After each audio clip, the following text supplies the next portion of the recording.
Terima kasih klik video ini dan jangan lupa subscribe.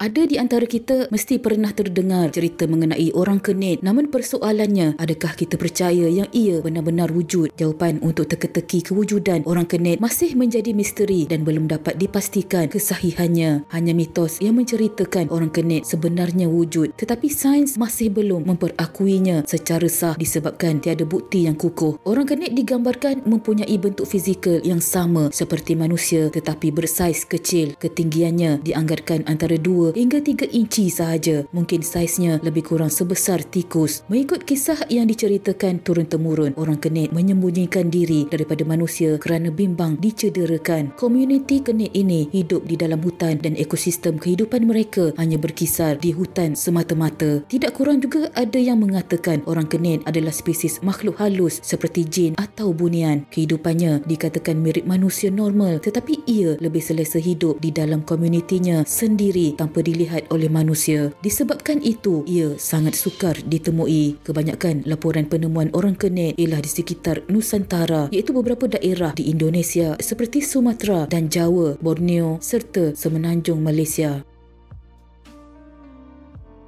Di negara kita, kemuncak berita mengenai orang kenit telah dilaporkan berlaku pada tahun 1991. Pada waktu itu, berita mengenai orang kenit telah disiarkan oleh akhbar berita harian pada 15 Mei 1991. Menurut berita tersebut, kejadian berlaku di Kuala Terengganu apabila ramai murid di Sekolah Rendah Sultan Sulaiman II telah melihat sekumpulan orang kenit di kawasan sekolah itu. Mereka mendakwa telah melihat orang kenit itu kira-kira jam 3 petang sewaktu mereka sedang berada dalam waktu rehat. Malah seorang murid memberitahu bahawa dia tercalar di tangan akibat terkena tikaman orang kenit itu apabila cuba menangkap mereka. Kesan luka tersebut memang ada pada tangan murid tersebut apabila diperiksa oleh guru dan wartawan berita. Manakala seorang lagi murid sekolah itu mendakwa dia pergi ke pagar sekolah untuk bermain dengan rakannya, tetapi ternampak beratus orang kenit keluar dari sebuah lubang di tepi parit di sebuah kawasan perumahan di situ. Murid itu dapat melihat dengan jelas rupa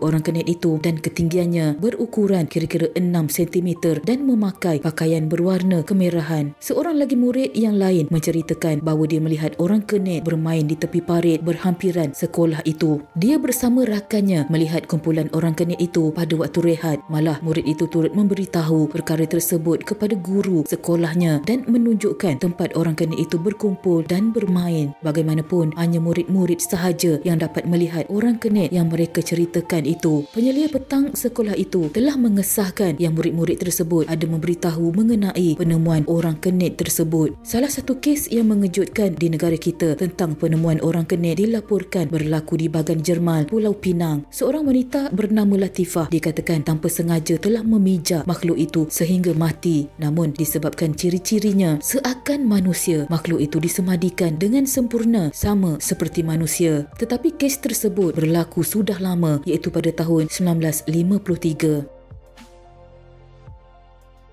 Pada Jun 1990, 2 orang pelajar berumur 14 tahun, Kuzilan dan Murali, mendakwa mereka nampak beberapa manusia kenit berdekatan dengan sekolah menengah tapak di Perak. Menurut mereka, tinggi makhluk tersebut sekitar 6 inci dan mempunyai paras rupa seperti manusia. Walau bagaimanapun, makhluk tersebut mempunyai sepasang mata yang merah bersinar serta bertelinga bujur. 3 bulan kemudian, makhluk spesies yang sama dilaporkan turut ditemui di Pelabuhan Kelang. Menurut cerita, pada September 1990, sebuah piring terbang bersaiz kecil telah mendarat di sebuah padang. Seorang kanak-kanak berumur 8 tahun dan beberapa orang rakannya yang sedang menunggu bas sekolah ternampak 5 makhluk kenit yang berseragam seperti askar berjalan berdekatan sebuah pokok. Makhluk tersebut dikatakan hanya setinggi 4 hingga 5 inci tinggi. Apabila kanak-kanak tersebut cuba menangkap makhluk kenit itu, mereka berpecah menjadi 2 kumpulan lalu lari dan hilang di belakang pokok tersebut. Kes-kes tersebut hanyalah sebahagian penemuan orang kenit yang pernah dilaporkan lama dahulu. Makhluk ini juga dikatakan pernah dilihat di Butterworth, Pulau Pinang, Alustar dan Kulim di Kedah, Ipoh dan Lumut di Perak, Selayang Baru dan Kampung Pandan di Selangor, Kota Baru di Kelantan, Kuala Terengganu dan Paka di Terengganu serta di Kuantan, Pahang, di Miri dan Sarike, Sarawak juga pernah diceritakan tentang kemunculan makhluk ini. Juga ada kisah tentang penampakan makhluk kenit ini di Sentul, Kuala Lumpur pada September 1990. 1992. Selepas itu, kisah makhluk kenit ini mula dilupakan apabila tiada catatan laporan penemuan terbaru makhluk tersebut.